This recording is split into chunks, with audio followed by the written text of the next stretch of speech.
Olá, eu vou apresentar o trabalho proposto por mim e pela Bárbara Vollinger News, minha orientanda na Universidade Federal de Santa Catarina, que está concluindo o mestrado dela no próximo mês. Esse trabalho constitui o Simpósio 13, proposto pelas professoras Leonora Sclier Cabral, Otília Heinig, do Brasil, ambas do Brasil, e a professora Maria da Graça Pinto, da Universidade do Porto. O simpósio visa discutir como superar, né, os níveis de baixo letramento, os baixos níveis de letramento em leitura. Bom, é amplamente conhecido que os índices de leitura no Brasil eles ficam muito aquém daquilo que é esperado, né? São muitos os fatores que levam a esse problema, né? Entre os quais a gente poderia citar aqui desigualdade social, né? Nas diferentes facetas que são muitas, né? Políticas educacionais, questões culturais, né? E aí tem a perspectiva de educação, né? Educação ampla para além do contexto escolar, né? E educação formal, aquela que é escolarizada, além das abordagens de ensino da leitura, né? E na nossa função como docentes e pesquisadoras da área, é exatamente sobre esse último fator, né, abordagem de ensino da leitura, que a gente consegue atuar mais diretamente, né? Então, na pesquisa que ora eu apresento aqui, em nome da Bárbara também, né, a gente visa tocar em um desses fatores, o que diz respeito ao campo educacional e à sala de aula, né? Assumindo que leitura e compreensão leitora se ensinam, né? E se ensinam ao longo de toda a escolarização, não só no início da escolarização básica obrigatória, início não, né? Mas no início do ensino fundamental, como ao longo de toda a escolarização básica e também ensino superior nos seus diferentes níveis aí, né? Da graduação até o final da pós-graduação, né? Porque o leitor muda, porque o que se requer do leitor muda, e porque quando muda o contexto, muda o objetivo, muda o leitor, muda aquilo que se lê, é preciso que se aprenda a ler o texto que está diante da gente com o propósito, né, de leitura daquele texto, num dado contexto, né? É, o conjunto de conhecimentos, né, requeridos para ler é o que a gente assume, né, na ciência da leitura. Ele não é adquirido por absorção, então não basta colocar o sujeito ali no meio e expor a textos que ele não vai aprender a ler, né? É preciso que a gente conheça, então, quem que é esse leitor, quando a gente quer pensar em desenho instrucional, né? Quem é esse leitor, o quanto ele lê, como é que ele lê, né? Com que propósito lê, como é que esses textos são selecionados, ou no campo educacional ou fora, ou como ele mesmo seleciona. N aspectos são necessários, né? É preciso que se considere N aspectos para então pensar em desenhos instrucionais, né? Para atingir o objetivo de alguma sorte de compreensão leitora, e aí isso depende do processo de aprendizagem. Bem, então, levando em conta, né, que o ensino de leitura requer que a gente conheça quem é esse leitor, né? Nessa pesquisa, a gente objetivou desenvolver, validar e normatizar. Isso está ainda em curso, né? É uma pesquisa que não está concluída, né? Teste de compreensão leitora voltado a indivíduos adultos típicos com nível de escolaridade superior. É importante esclarecer que essa pesquisa, essa que a gente está aqui apresentando, ela começou a ser desenvolvida junto do mestrado da Bárbara.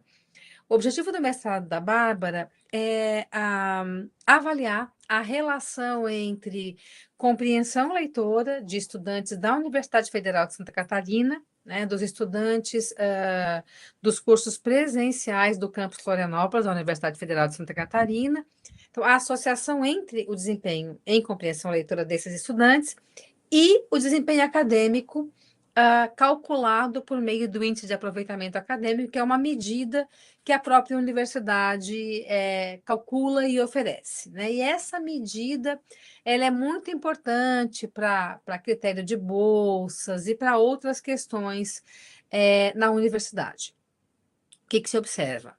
Bárbara é servidora técnica, né, do campo pedagógico da Pró-Reitoria de Graduação, da UFSC, e ela atua justamente, né, num programa, numa área de atendimento a estudantes que apresentam dificuldades de aprendizagem. E a Pró-Reitoria tem recebido muitas demandas relativas às dificuldades de aprendizagem, né? E observa que essas dificuldades decorrem, em forte medida, do não saber ler e do não saber estudar. Então, a Bárbara veio me procurar para querer estudar, né, leitura e aprimorar o trabalho dela, né? E aí, como não existe, né, teste de compreensão leitora voltado a esse público, eu propus a ela que a gente desenvolvesse, criasse o teste, já sabendo que esse teste ele ultrapassa em muito, né, realmente muito, aquilo que é a pesquisa de mestrado dela, mas os resultados obtidos vão ser usados também para avaliar aquilo que é o objetivo da pesquisa de mestrado, né? Bom, esse instrumento, né, é um instrumento avaliativo, né, que tem por base, né, o fundamento dele, né, é a ciência da leitura, a gente é da área da psicolinguística, né, ele não se respalda em outros testes prévios, porque não há esses testes prévios, né, por que não há esses testes prévios? Porque a pesquisa em leitura, ela focaliza sobremaneira as etapas iniciais de formação de leitor, né? Etapas iniciais aí pegando o ensino fundamental, até pega em alguns casos, né? Toda a educação básica, mas a avaliação no ensino superior, né? Testes que tenham sido desenvolvidos, validados, enfim, não há. Então, essa é a razão. E por que avaliar a compreensão leitora? Porque sem avaliar a compreensão leitora, eu não sei quem é o meu leitor e eu não posso desenhar, fazer um desenho instrucional para poder fomentar processos de aprendizagem, né? Um método. Bom, primeiro, a construção do instrumento e a sua validação foram realizadas, né, seguindo, primeiro, uma questão relativa ao texto-estímulo, aos textos que seriam lidos, e então a questão relativa à construção dos itens, né? Todas as etapas passam por avaliação, então são avaliações em cima de avaliações até que se tenha o teste completo construído, né? Sobre a seleção, adaptação e avaliação dos textos estímulos. Foram 4 fases, né? Só sobre os textos estímulos, né? Primeiro, seleção de artigos acadêmicos, né? Publicados em português brasileiro, esse é um teste em português brasileiro, cujo teor não implica conhecimento de domínio. Então, não são textos de área, né? A gente queria textos que pudessem ser lidos sem requerer conhecimento prévio de áreas de especialidade.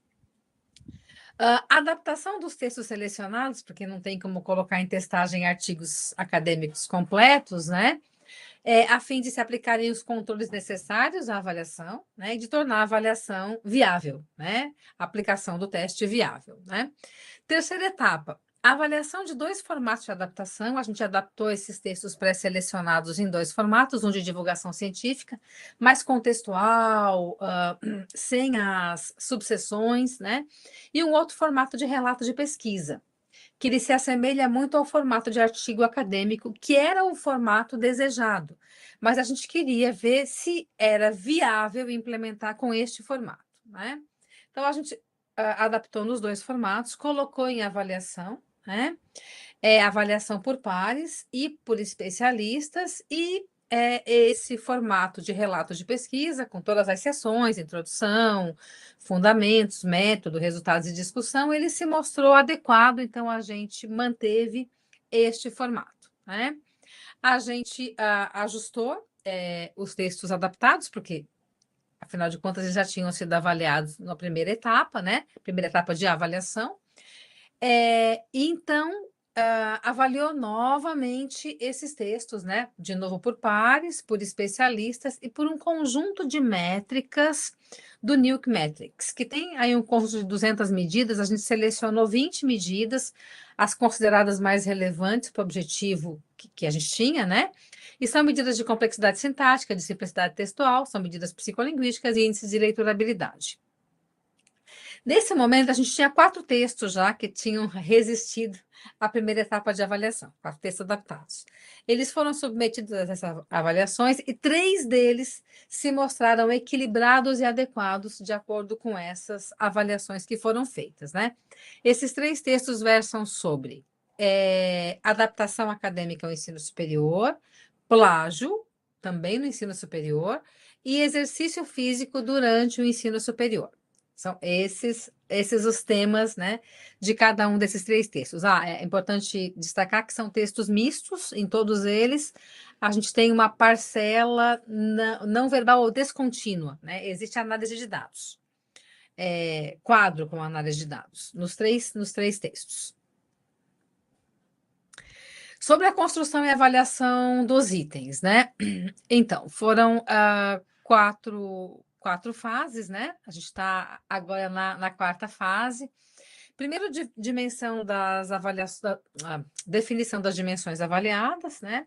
Esse teste ele mede só a inferenciação, compreensão inferencial, e a gente optou por recorrer a uma categorização da compreensão inferencial de Ganey e colaboradores, é uma categorização de 93, mas ela parece que é a que mais distingue, né, essas dimensões, as categorias de inferenciação, né, que seriam integração, sumarização e elaboração, né?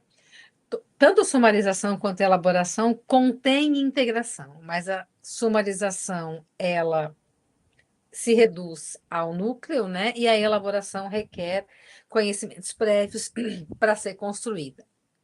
Bom, além da definição das dimensões, né, definição dos formatos de questão, né, a gente trabalhou com múltipla escolha, simples e complexa, verdadeiro ou falso, que também é de múltipla escolha, inclusive está em avaliação, se elas não têm a mesma característica, né, e preenchimento de lacuna. E também definição de graus de dificuldade de questão, né, tudo isso em avaliação, né, agora, né. Nível baixo, médio e alto, considerando o quê? Formato da questão, distância entre as informações requeridas, né? E necessidade de conhecimento prévio. A fase 2, então, foi a de elaboração dos itens. A gente elaborou 4 itens para cada dimensão, nos 3 graus de dificuldade, contemplando todos os formatos, né? E aí, esses itens foram novamente avaliados por especialistas, outros especialistas, né? Especialistas todos da área da linguagem, da linguística. E aí a gente fez ajustes depois da avaliação dos especialistas. Os especialistas, eles fizeram o teste, avaliaram item a item. Responderam uma escala de aceitabilidade, né, com um conjunto de critérios, e então fizeram observações sobre cada item, e a avaliação por pares, né, que foi semelhante, mas sem a exigência de conhecimento especializado para a avaliação do item. Então, as questões foram um pouquinho distintas, né? E a fase 4 é a aplicação do teste à população-alvo, que é a fase em que a gente está, né? Começando pela instituição de origem do estudo, que é a Universidade Federal de Santa Catarina. Os dados foram recém-coletados, coleta em ambiente educacional, ela é sempre muito complexa, e toma muito mais tempo do que a gente prevê, sempre, né? Sempre toma mais tempo do que a gente prevê. A gente conseguiu um N, né, de 174 participantes, com 191 testes realizados, porque foi possível solicitar que um pequeno número de participantes realizasse os 3 testes, né? Nós gostaríamos que todos pudessem realizar os 3 testes, mas isso não foi viável neste momento da pesquisa. E são testes que levam em torno... São 3 unidades de teste, cada unidade leva em torno de 1h30 para ser realizada. Não é uma tarefa de rápida execução, né? Ela demanda muito do leitor, então não dá para executar esses testes, essas unidades na sequência, implementar na sequência. Em relação aos resultados preliminares, né? Por hora, a gente optou por trazer apenas estatística descritiva, porque a estatística inferencial, ela recém começou a ser realizada, né? E o que a gente tem, né? Primeiro, claro, na estatística inferencial vai ser preciso avaliar os itens, vai ser preciso fazer um conjunto de avaliações, mas por hora o que a gente tem, né? Quando considera o total de participantes e testes realizados, né? A gente tem um desempenho superior no teste relativo ao texto exercício físico, né? E um desempenho que se aproxima bastante no teste do plágio e no de adaptação, né? Os desvios padrão aqui são considerados aceitáveis, não está muito variável em termos de desempenho total, né?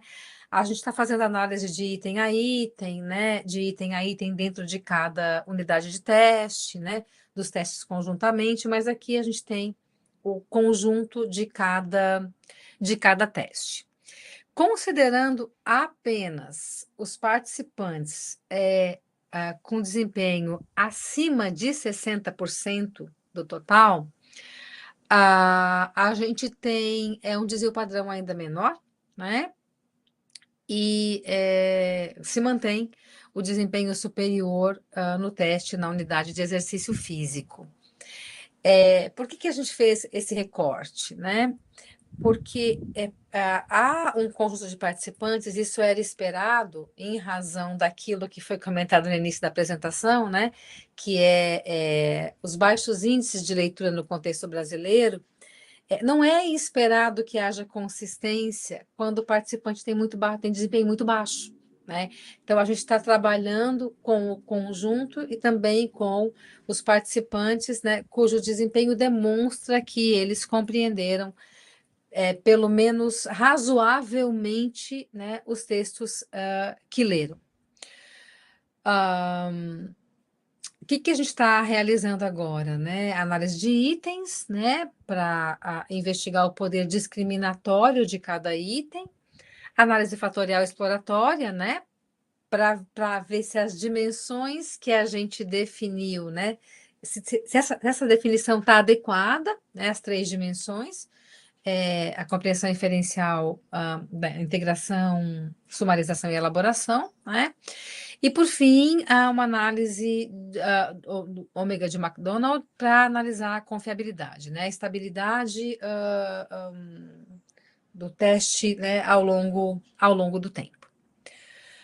Concluindo, né, o desenvolvimento de medidas válidas e confiáveis de avaliação de público de escolaridade superior é necessário, não apenas para ensino da compreensão leitora em todos os níveis educacionais.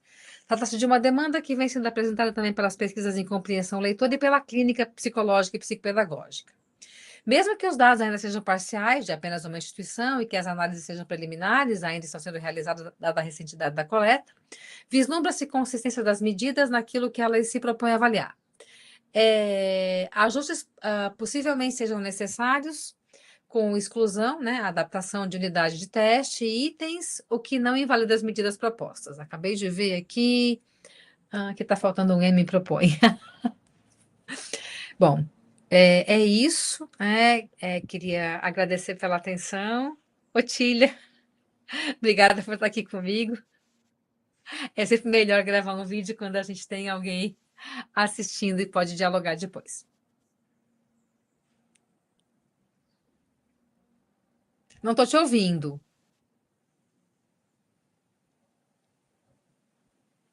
Não estou te ouvindo. Talvez tu tenhas que sair e voltar de novo. Aceita, não entra pelo Chrome. Tu tá no Chrome? Entra pelo Safari.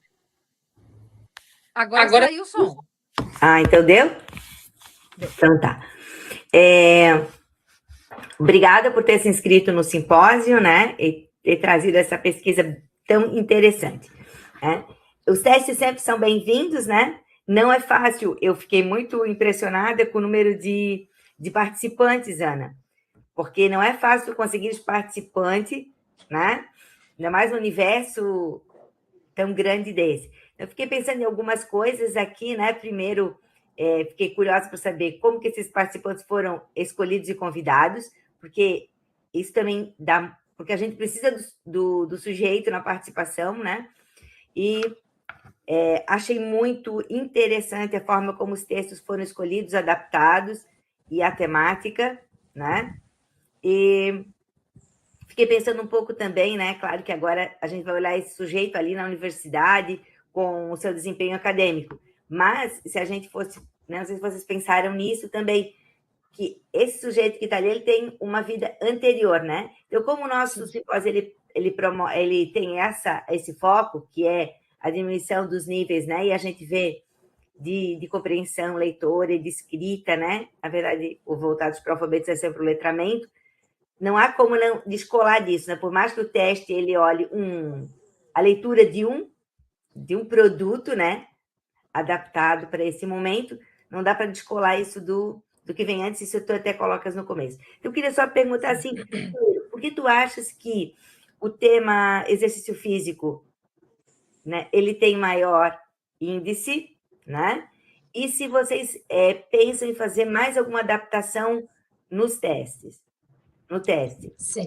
Tá. Primeiro, deixa eu responder a tua primeira questão. Como é que os participantes foram selecionados, né? E assim, né? Abordados.